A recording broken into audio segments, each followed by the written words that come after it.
must. We must. This was how Abraham Lincoln ended that speech that he delivered at a highly divisive time in our country's past. A house divided against itself cannot stand. And he ended that speech by saying, "We shall not fail." He didn't say, "I shall not fail," or "you shall not fail." He said, "We shall not fail. If we stand fast, we shall not fail." So this is the challenge to every single one of us of thinking, okay, we shall not fail. How are we going to do this? How are we going to make it happen? And there are choices that we can make every single day to answer that challenge. Yes, it starts with the action that you take at the ballot box, but that is certainly not where it ends. It continues with holding leaders in Washington accountable, never letting them forget that the power to hire and fire lies within your hands. It continues with reaching out in our own lives, maybe to someone who voted for a different candidate in the last election, or someone who has different views on a certain issue.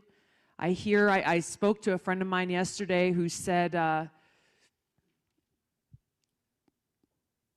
he said if he posted a picture with President Trump on his Facebook page, he would lose friends and family. They wouldn't talk to him anymore.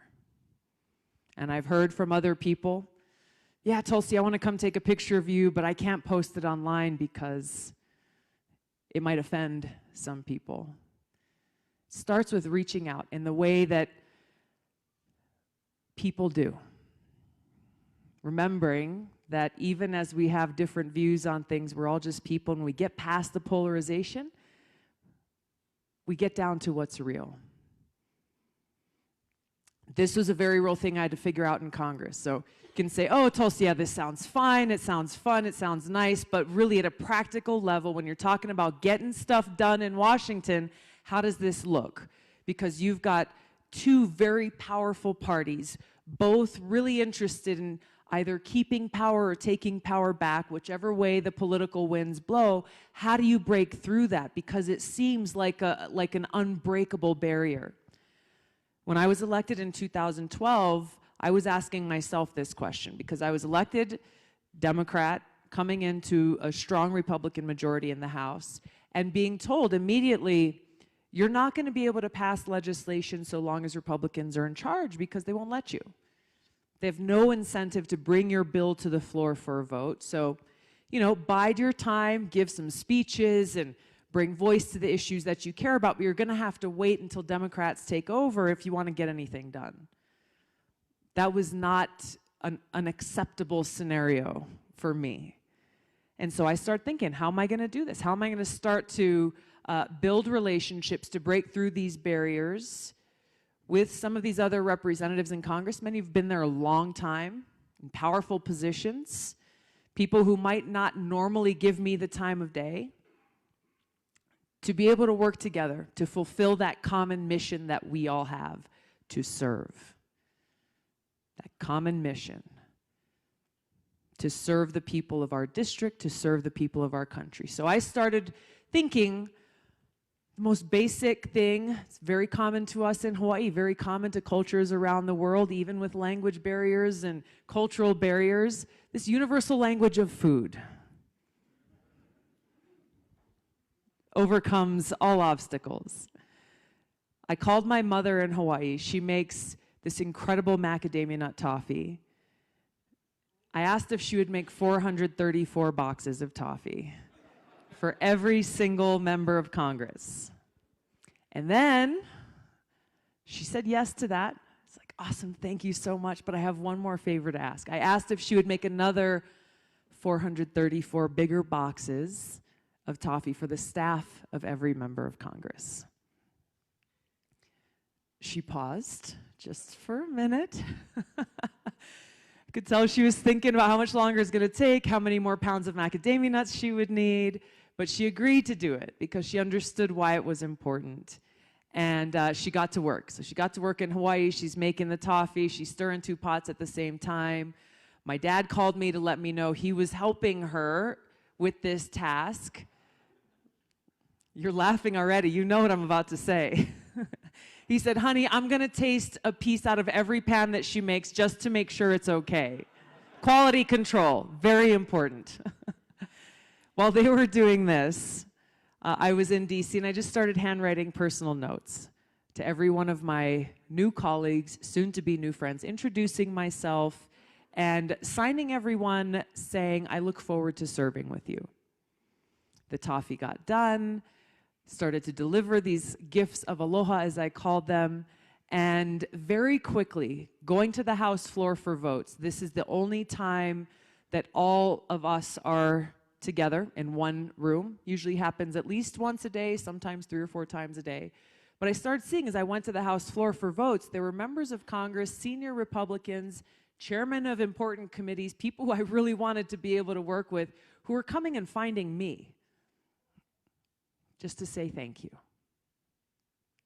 Usually often followed by, the toffee was amazing, I ate it all, I need more before I can go home to my family this weekend or I'll get in trouble.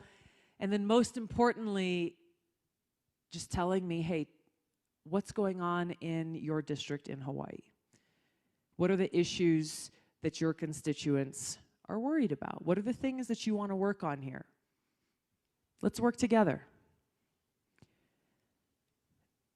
It seems too simple, right? But it's not.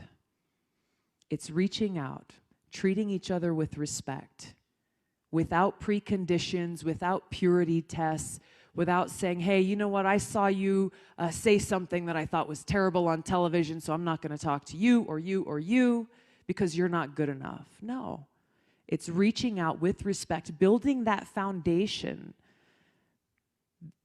building those relationships based on that common mission of service, and recognizing that, yes, with some of my colleagues, we maybe disagreed on 9.5 out of 10 things.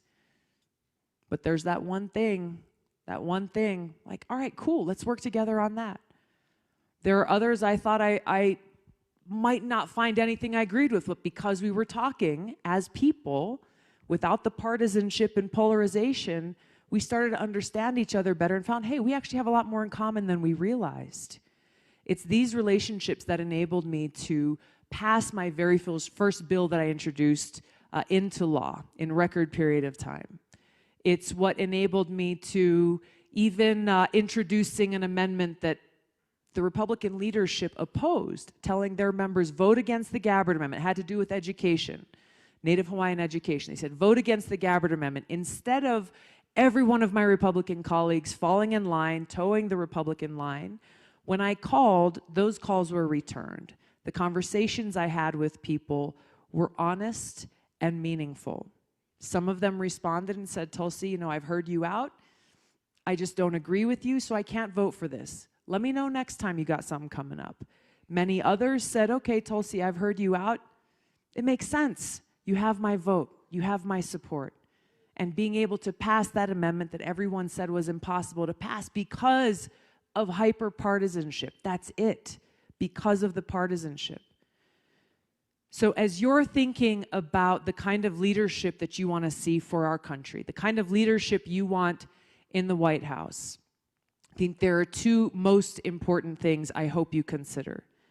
Number 1 is a leader with experience, prepared to fulfill the most important responsibility the president has, which is to serve as commander-in-chief, where you can have the peace of mind to know that the next president of the United States is not going to walk in on day 1 green, trying to figure things out, not knowing what to do as it relates to foreign policy and national security, and therefore having to look to unelected, unaccountable establishment leaders in Washington for advice. Number 2, you want to have a leader in the White House who you know has the experience and the record of working across the aisle, of being able to be an effective leader and servant of the American people, no matter which way the political winds blow in Washington. Because they go left and right, back and forth, the House and the Senate. You never know which way the shifts of power will go. Your leader's ability to serve you and deliver results for you should not be dependent on which party happens to be in charge in the House or Senate. You must have the confidence and the peace of mind to know that your leaders, those who you vote for, whether they're Republican or Democrat, will check their partisanship at the door and put country first. Put you first. Always keeping at the forefront. Will this action or proposal or policy or bill, will this help people in this country or will it hurt people? Will this serve the best interest of our nation and our national security, or will it undermine it? There is strength in our ability to come together as Americans, bringing our diverse views and perspectives together. It is not something we should run away from. It is something that we should embrace because it is who we are.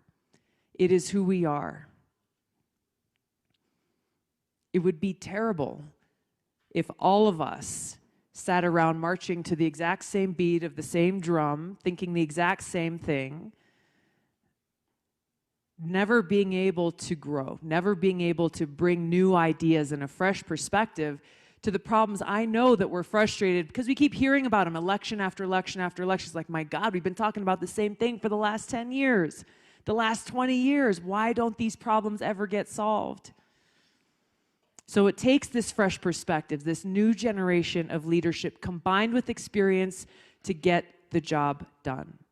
I have experience in both of these areas, both through my service in the Army National Guard, my deployments to the Middle East, still serving now for almost 17 years, understanding in a deeply personal way the terribly high human cost of war and who pays the price and the consequences of the decisions that our commander-in-chief must make. Not taking those decisions lightly. Understanding the importance of ensuring that we have a leader that is of, by, and for the people, a government of, by, and for the people. Leadership matters. And setting that culture of leadership from day one, where you know that our White House will be a beacon of light and respect and integrity for every single American. This is my personal commitment to every one of you. Thank you so much for being here. I look forward to the conversation we'll have. Thank you so much.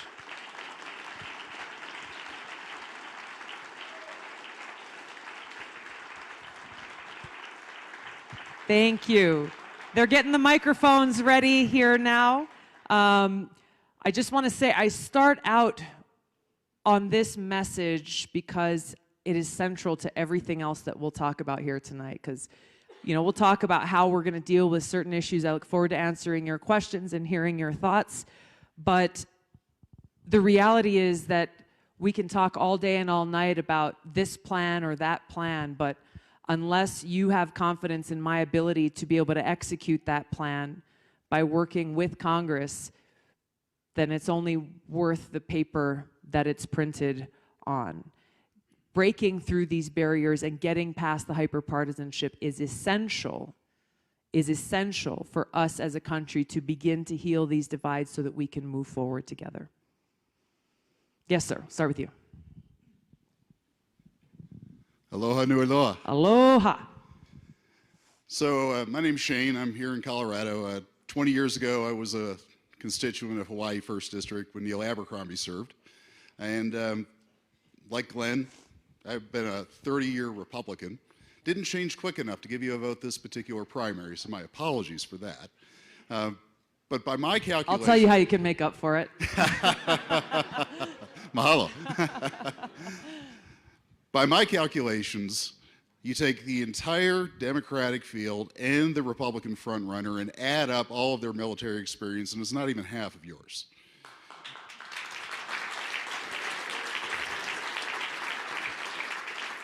The fact that you earned a combat medical badge, and you're a field-grade officer, I mean, you instantly have my respect as a 25-year Department of Defense civilian.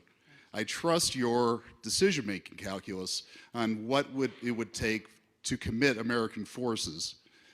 So could you just explain to us what are those conditions where you would willingly send, with congressional support, American soldiers, sailors, airmen, Marine, Space Force, Space Command, right here in Colorado? So how would you go through that decision-making process? Yeah. Because the world is still an evil place, and we're seeing an emergence of pure great power conflict. Yeah. So what would be your thinking sitting in that Oval Office with your Joint Chiefs of Staff coming to offer you these options? Yeah. Thank you. Thank you very much. I'm going to tell you how you can make up your little oversight with the calendar just before I forget, because I've had a couple other people tell me the same thing. You can make up for it by making sure that at least 5 people you know who can vote actually do go out and vote. Deal? All right, cool. So let me start with kind of a general overview of where I think we need to bring about a sea change in our foreign policy from what it has been for so long to where I think we need to go as a country, so that our foreign policy both reflects our values in this country and so that our foreign policy is reflecting the interests that best serve the people of this country and the United States of America and our national security. If we look at the long-standing policy of going around the world and being the world's police, going and toppling one dictator or another, whether it's under the guise of humanitarianism or some other reason, we have seen over and over again similar outcomes. Whether it's Iraq or Libya, Syria, there are other examples. You see how, unfortunately, there's a common thread there that these regime change wars have not made us more safe. They have made us less safe. They have increased hardship and devastation and suffering for the people in these countries. And so often the objective doesn't meet the 2 necessary standards that I look at is, number 1, does this serve our country's national security interests? And is it a clear, achievable objective?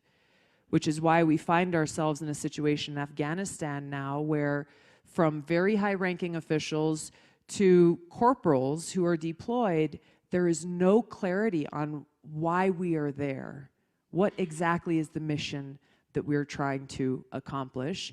And if you have an idea of what it is it a clear, achievable objective?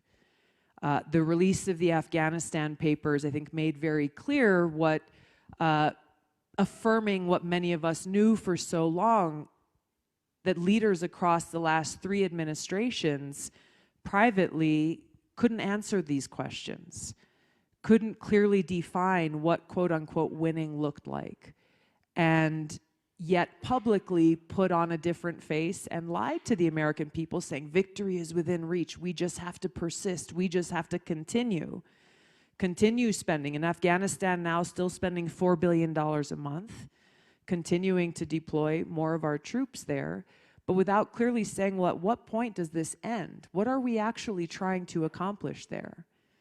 There's heavy corruption in the Afghan government. There are big changes that need to be made in that country, but history teaches us that it is the Afghan people who will have to go through that process to determine their own future for their country, what kind of governance they want, how they will continue to deal with these tribal conflicts that have been literally going on for generations. Our interest is our own national security.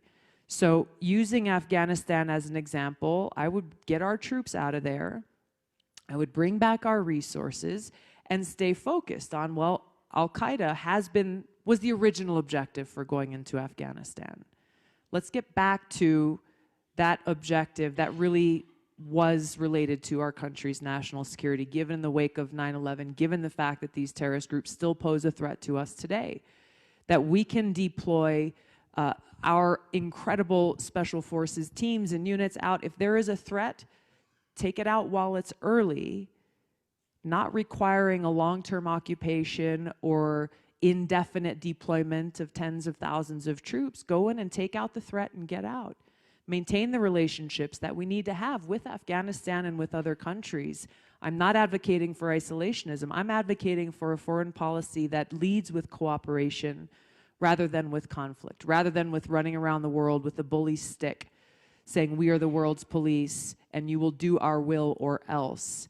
Instead, recognizing the strength and the benefit to our interests in this country to lead with a foreign policy where we can treat other countries with respect, better understand their position and where they're coming from, being able to work out differences that we may have. They may be very serious differences, while also making sure that we are able to pursue those areas of shared and common interest, whether those areas are counterterrorism, whether those areas are preventing an epidemic like we're seeing now, as we should be focusing on now with this coronavirus, environmental threats that we face, cybersecurity. There's so many different areas where we've got to be able to work with other countries in the world, and it is in our best interest to de-escalate our tensions and lead with a foreign policy that allows us to be the force for good in the world that we all want to be.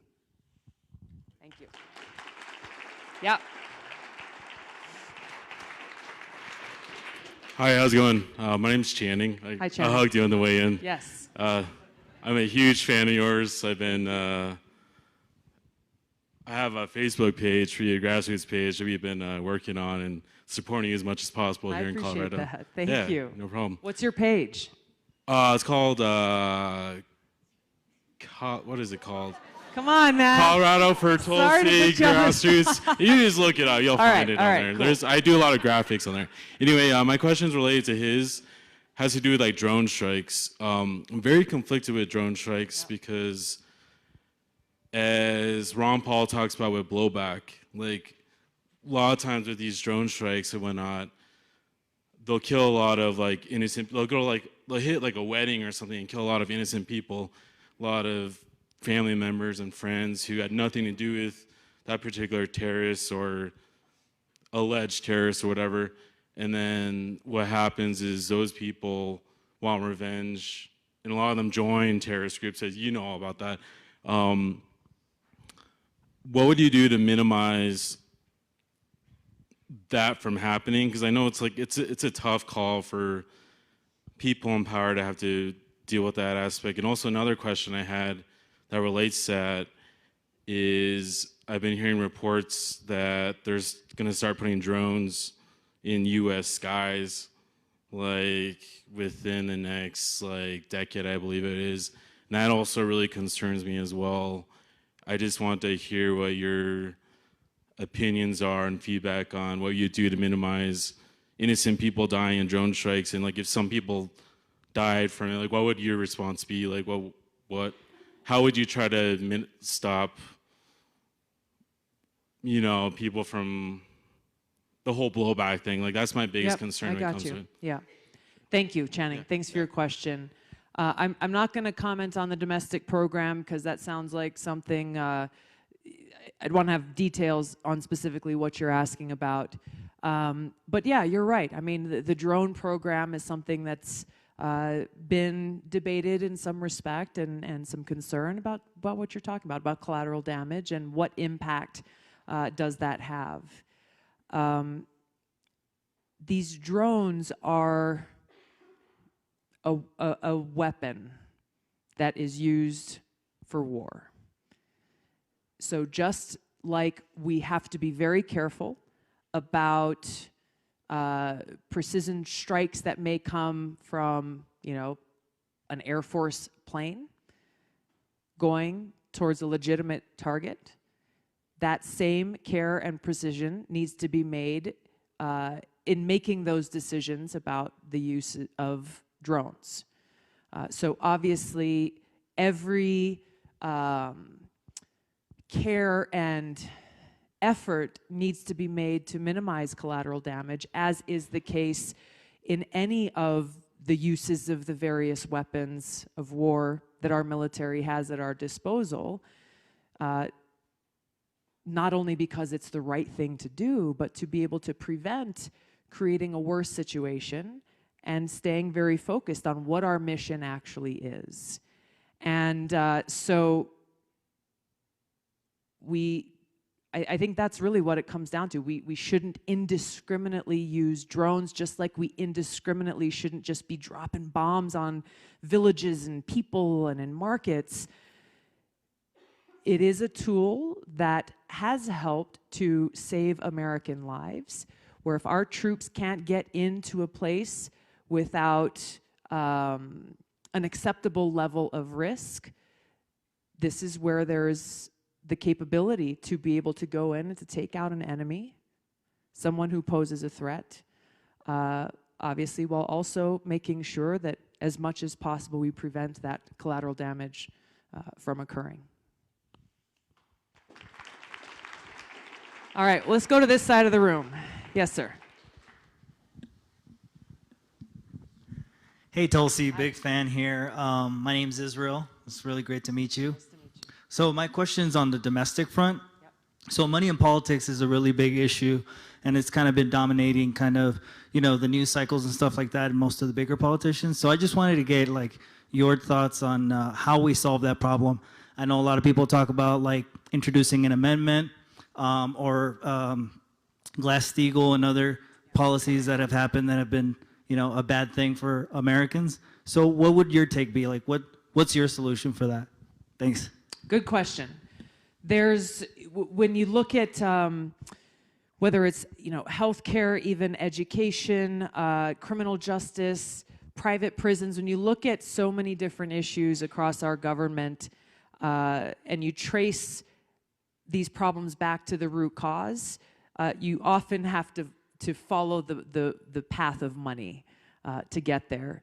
So when you're talking about campaign finance reform, I think it also needs to extend to really dealing with the corruption that exists in our government that's created this pay-to-play culture where you have elected officials in Washington who spend probably more hours of their day with lobbyists and fundraising from them than they do actually doing the committee work and going and voting and doing the job that they were sent to Washington to do. And that's a big problem. And it results in things like with healthcare, for example. Medicare is prohibited from negotiating lower prescription drug prices with Big Pharma by law. By law. How crazy is that? It's crazy. And yet, it's been the law of the land for a while now. How does this happen? It happens because you have Big Pharma as an industry that spends more money on lobbyists and PACs than they do on those marketing campaigns, the television ads that we all see on TV. And those things run all day and all night. They spend more money on PACs and lobbyists to be able to buy that influence, to get a seat at the table, so that when these healthcare laws are being written, the Affordable Care Act initially, it didn't have this prohibition in place. Somehow, as this process goes through, the lobbyists are able to get their hands in the bill and they write this in place, and it makes it so that our seniors now are struggling, rationing medicine and trying to figure out, you know, how am I going to afford to buy the food that I need, but also be able to pay for the prescriptions, whose prices are continuing to go up. So that's one of many different examples that get to the point of what you're talking about. So it's two main areas. Yes, it's campaign finance reform. It's, I think getting rid of Citizens United will require a constitutional amendment to do so. We've put legislation forward, but because this is something that the courts have ruled on, I think it will require a constitutional amendment to be able to get that dark, anonymous, who knows whose money it is from coming in and influencing our elections. And I think that we need to change our laws so that members of Congress, your leaders in Washington, should only be allowed to accept money from you, from voters. Which, by the way, this is something that terrifies incumbents in Washington. that back in 2016, Bernie Sanders, I mean, he really blew the door open with individual small dollar fundraising, right? We've all heard about the $27. And it was a really powerful thing, though, to me at that time. I was just saying, my gosh, this is incredible, because what this means is there are individual people, everyday Americans across this country saying, I'm going to chip in my $5 or $10, and I'm going to invest in our future. I spoke to one of my colleagues when this was happening. I was like, my God, this is amazing. This is a total game changer for politics as we know it. And the response I got from one of my colleagues who'd been in Washington for a long time, he said, Tulsi, you don't know what this means. I said, really? Tell me. He said, this is a threat to every single one of us as incumbents, because this means anybody will be able to go in and raise small dollar donations from real people across this country, therefore actually being able to have a fair shot at being competitive against an incumbent who really solely relies on these PAC and lobbyist contributions to have that advantage. And so making it so this is not just a voluntary choice, but making it so that this is fair across the board, so that we as voters have choices, and so that leaders always know that if they're going to pick up the phone and make fundraising calls and do call time, they're going to be calling you and not spend time talking to lobbyists all day in Washington.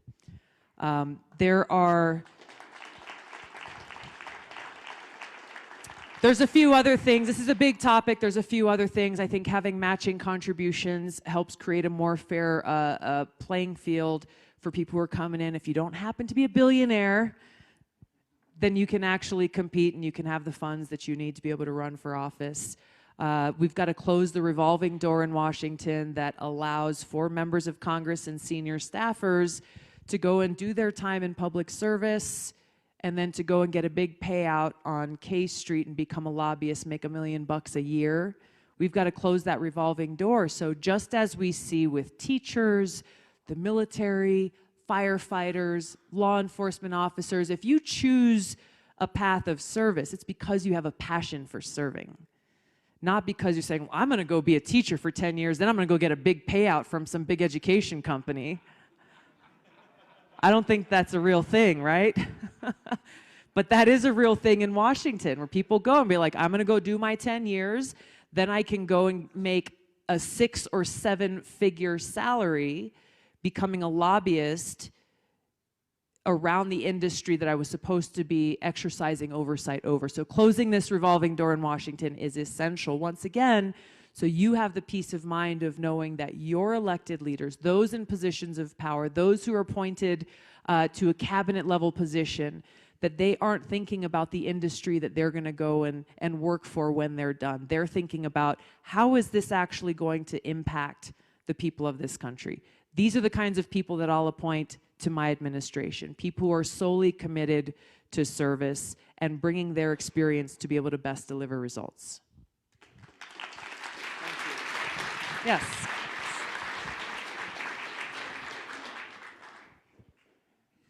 Hello. Hi. My name's Talia Scott. Nice to meet you. And I'm a fourth-year medical student at the University of Colorado. All right. So naturally, my question will be about healthcare. And I am fresh to the field of healthcare, but even in the last few years, the amount of people I have seen suffer so, at least one person in this room has been completely devastated by a healthcare bill. Yeah. It affects everyone. We're all prone to it. Yeah. We all are human, we all get sick. Mm-hmm. And there's no denying that the system is completely broken. So what would you first do to address that? Thank you, Talia. And thanks for choosing this field.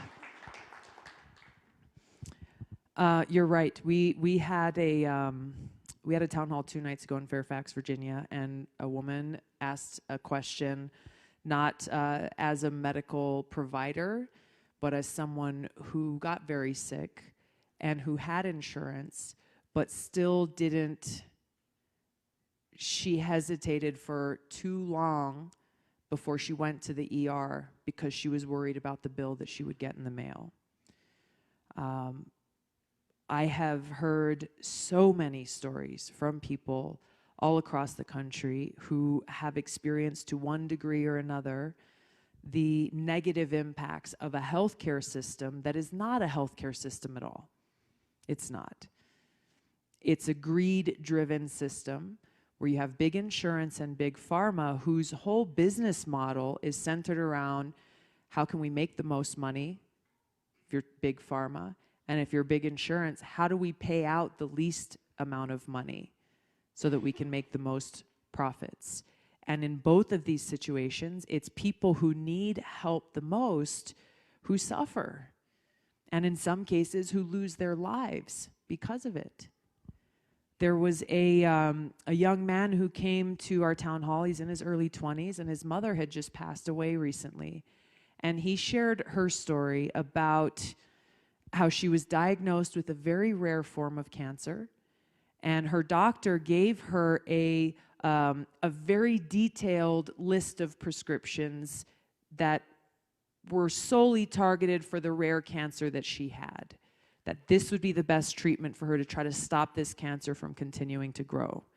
So she goes and she brings this to her insurance company and trying to get the prescription filled, and an insurance administrator responded saying, well, no, we're not going to approve this. We're not going to pay for this. Instead, here's an alternative list of prescriptions that we will approve. You're going to have to take these for 3 months, and then if things aren't getting better, if they're not working, then we'll go back and approve the prescriptions that your doctor set out for you. And this woman, average, middle-class family, she had no choice. She couldn't pay out of pocket for the prescriptions that her doctor had prescribed for her, so she had to do what this non-medical professional told her she had to do. And 3 months went by, and it didn't work. Her cancer was growing. It was getting worse. So then they said, okay, it didn't work. We'll approve and get you the prescriptions that your doctor told you should have taken in the first place. She died 2 weeks later. It was too late. It was too late. And for what? What was this for? It was so this big insurance company could make a few more bucks off of this woman's life? That someone sitting behind a desk who's never studied medicine somehow knows better what's good for her than what her doctor knows? Absolutely not. And so when you say what's the first thing, we have to root out the greed out of this healthcare system so that we all as Americans can have that peace of mind that when we need care, we can get it. Whether you make a good paycheck or you don't make very much. This is not a new idea, nor is it an impossible one. Somehow every other developed country in the world has figured this out. And yet we pay far more than any other country in the world, yet we suffer worse health outcomes. So the core of our system that we have now, because it's based around big insurance and big pharma, is what has to change. So here's my proposal for what we need to do. I've looked at a lot of the different programs in a lot of other countries, and the healthcare system in Australia is one that I think we should loosely model ours after, because I think it takes a very balanced approach. I would call ours a single payer plus plan. Every single one of us chips in to pay for this. Every single one of us is able to get that care when we need it, where we need it. We pay far less than what we collectively are paying now because we're taking out the big insurance profits and overhead out of that equation. And we make sure that our government, we as taxpayers, are able to negotiate lower prescription drug prices, which will make a huge impact because we are the #1 purchaser of prescription drugs in the world. We are, our government. We can do this while still allowing for someone, let's say you have a job with a great employer who's offered you a great plan and you don't want to change it, you want to keep that. You obviously have the freedom to do that. If you want to purchase a supplementary plan, or if there's a nonprofit insurance plan that you'd rather go to, you have the freedom to make the best choice for your loved ones and for your family without taking away or undermining our ability as a country to guarantee quality, affordable health care. The last thing I'll say on this is that as we talk about moving from a sick care system to a health care system, let's focus on prevention and wellness and integrative care and nutrition.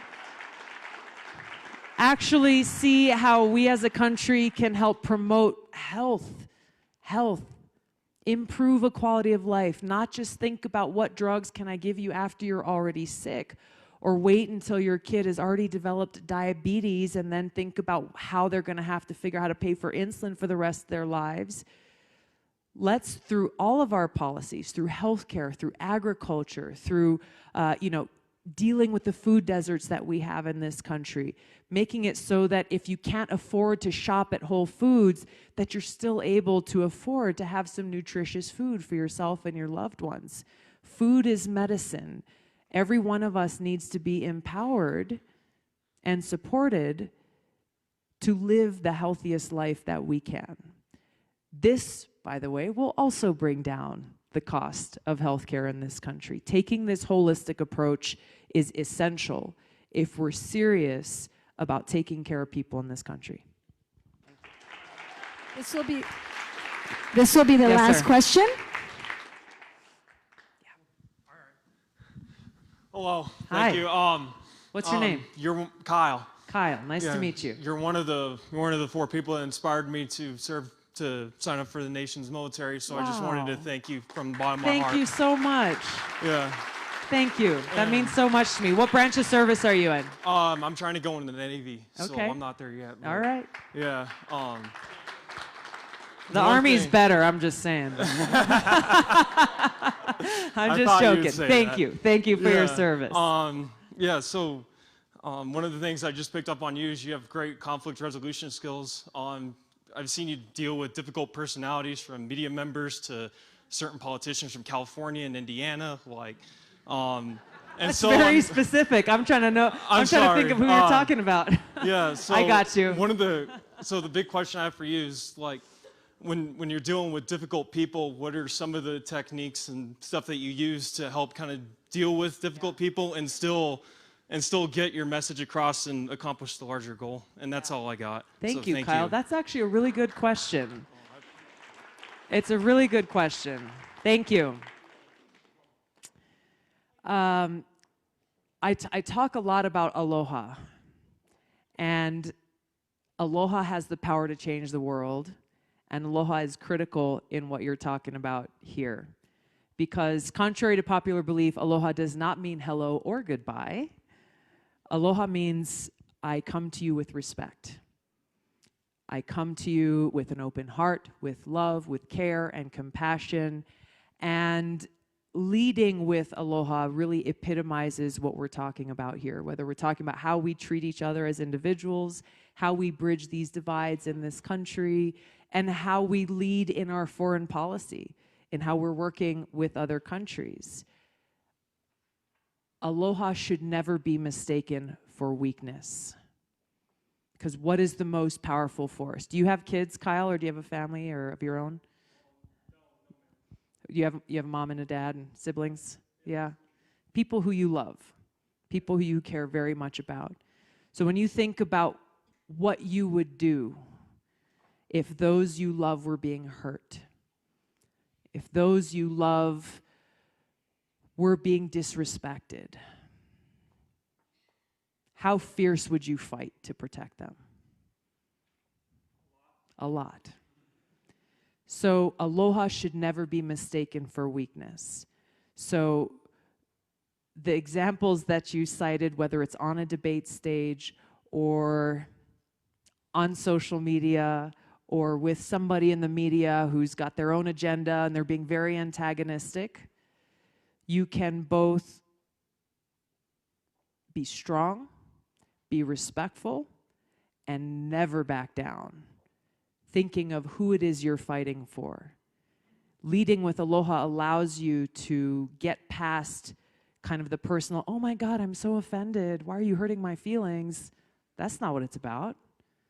That's not what it's about at all. So you can call me any name in the book. I don't care, because it's not about me. It's about my brothers and sisters in uniform who I'm fighting for.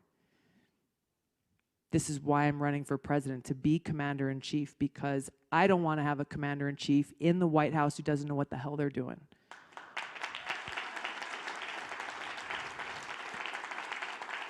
And it's something that, especially because of these divisive times, that I think it's a, when I say aloha has the power to heal the world, it really does. Because it is strength, it's love, and it's respect. And it's fighting for each other, recognizing our connectedness. We are all children of God, and recognizing the responsibility that comes with that. And as long as you are stepping outside of yourself and remembering in whatever situation it is that it's not about you, even if someone is personally attacking you, as happens to me on a daily basis, sometimes you just got to think about what kind of pain or hardship is that person dealing with that's brought them to this really toxic place. And that responding to that hate with more hate, responding to that anger with more anger, is not going to help the situation, nor is it going to help that individual. You respond to that hate with aloha, with love. You respond to that darkness with light. Taking that example from Dr. Martin Luther King, where he faced greater adversity than many of us could ever imagine, and yet he led with that positive message, showing us exactly how we get it done. It's not about any one of us as individuals.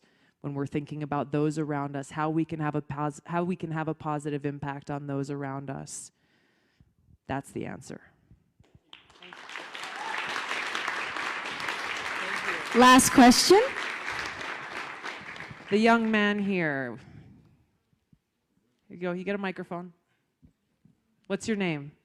Tristan. Tristan, would you mind standing up, Tristan? Awesome. How old are you? I'm 11. Thanks for being here. Thank you. My question is, what are you going to do about Google selling information that you use on the internet? That is an awesome question, Tristan. I'm suing Google currently. That's one thing I'll do.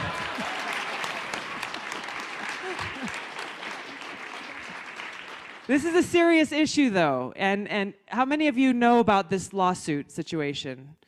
Okay, very briefly for those of you who don't, very first night, our very first presidential debate that we had in this campaign, my team had done a great job. They had a Google Ads account set up. They were hoping I would do my job on the debate stage so that people would see me and want to jump on Google and say, hey, who is Tulsi Gabbard? I fulfilled my part of the deal here. And so I was the most Googled candidate of the night. But we ran into a problem because our Google Ads account was suspended during the height of this Google searching happening with no explanation coming from Google at all. So my team, naturally, they're calling, they're emailing, trying to figure out what's going on. What did we do wrong so that we can fix it, so we can make sure our account gets back up, so when people Google my name, that they see, they get my website and all these other things, right? We got no answers for a very long time. Finally, when we started to get a response, the response really didn't make any sense, and it didn't give us a clear, here's what's wrong, here's how you fix it.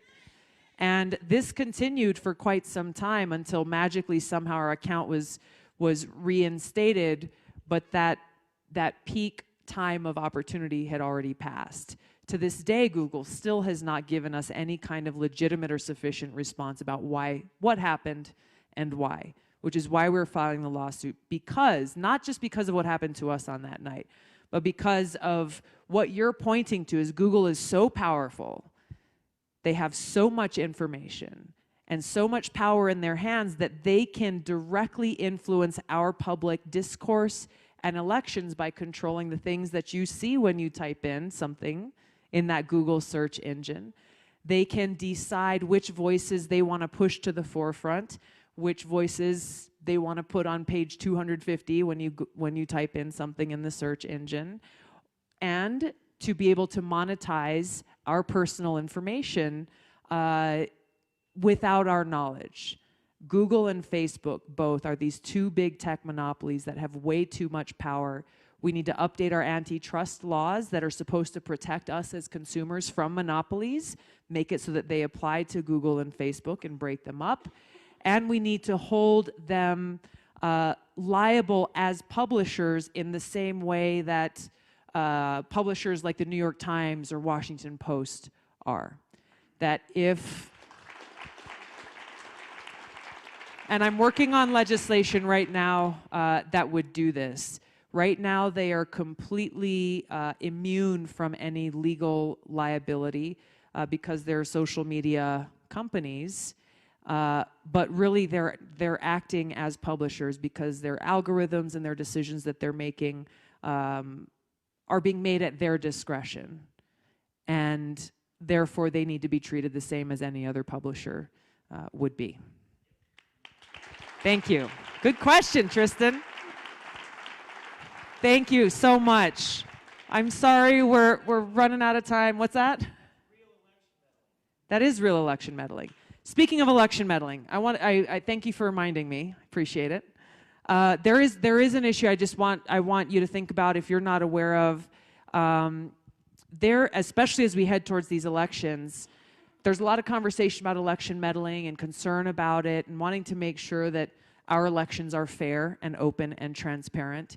Here's the issue that no one's really talking about that is the greatest threat to our elections, is that we have 14 states in our country that do not have any paper record of the votes that are cast in those states. And so when you think about the vulnerabilities that exist when you're using only an electronic system, that hackers who are constantly proving that, are you raising your hand? Oh, okay. I'm finishing this. Is it on this? Okay. What do you want to say?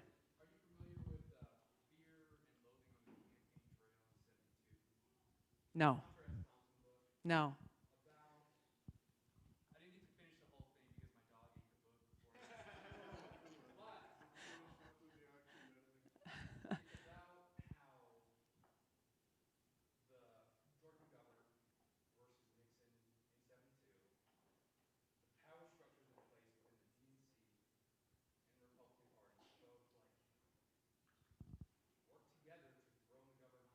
Yeah.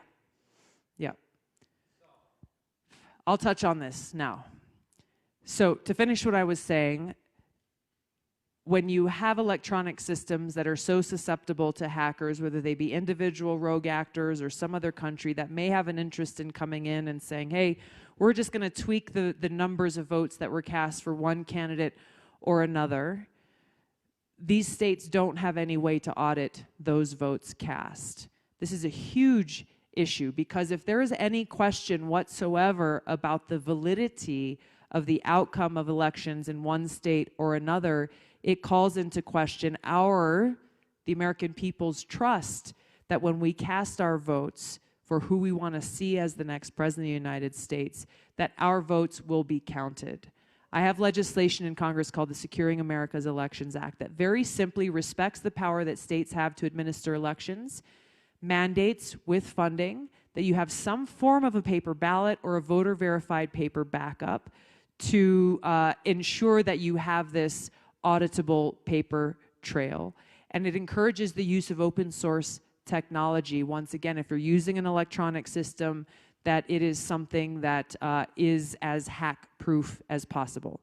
Just very quickly to touch on your point about the party politics and the DNC. There are three main things that I've been pushing for to change within the DNC since the 2016 election that have not yet been completely brought about to fruition.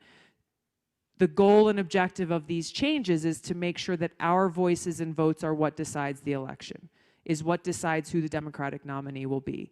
Number one, open primaries. Number 2, same-day registration. Make it as easy and as accessible as possible. We want people to participate in our democracy. Let's make it as easy as possible to do so. And number 3, to get rid of superdelegates completely.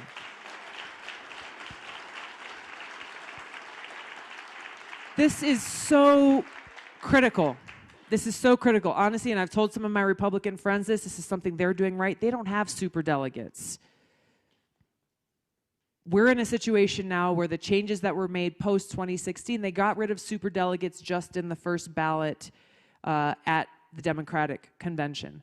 Well, we're in a situation now where it is highly unlikely that we will have a nominee determined in that first ballot, which means it goes to the second ballot, and immediately over 700 superdelegates will have the opportunity to then jump in and potentially be the ones, regardless of who we, the people, have chosen, to determine who the Democratic nominee should be. That should not be the case. That undermines the whole principle of voting. All right, we're running over time. I know there's more questions. I appreciate, again, your taking the time and your patience in waiting for us to get here. How can I say no to you?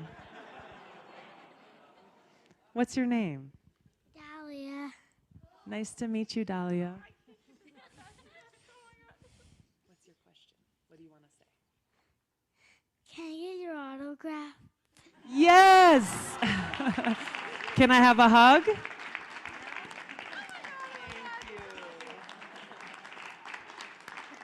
You can be first in line, okay? That is the best question. Thank you, Dahlia. Thank you so much. Thank you all for your time. Time is, thank you.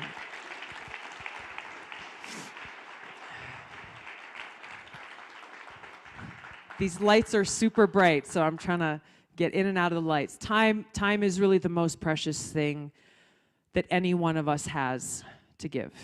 And once given can never be taken back. And so I just want to express to you my gratitude that you chose to spend this time here with us tonight. I want to ask you for your support, ask you for your vote, ask you to bring others with you when you go and cast your vote. This is about the future of our country. It's not about what happens to me. It's not about what I do next or my future. It's about your future. It's about the future of your children, your loved ones. It's about the future of our country. So I ask you, if you are sick and tired of politicians in Washington who say one thing but do another, if you are sick and tired of politicians who have a whole lot to say but who refuse to listen to you, if you are sick and tired of politicians thriving off of this pay-to-play culture in Washington and turning their backs on you, if you are sick and tired of seeing our nation's sons and daughters going and deploying and put in harm's way to fight in wars that have nothing to do with our nation's security or our nation's interest, with too many coming home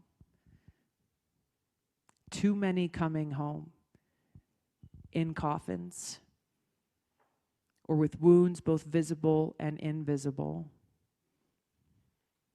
I ask you to stand with me to bring about the kind of change that our men and women in uniform deserve, that every single one of you as Americans deserve.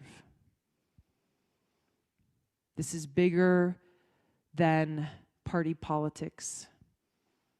It's bigger than left versus right, Democrat versus Republican. This is about our country. It's about our people. It's about our future.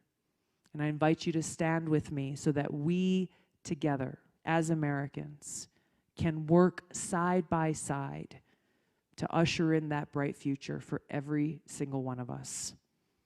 Thank you very much for being here. Mahalo nui loa. Aloha. Thank you.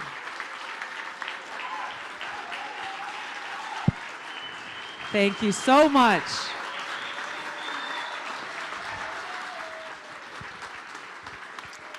Thank you. I'm going to stick around for a few minutes if you'd like to come up and say a quick hello or take a picture. What are we doing, Vince? We're coming up this side and funneling.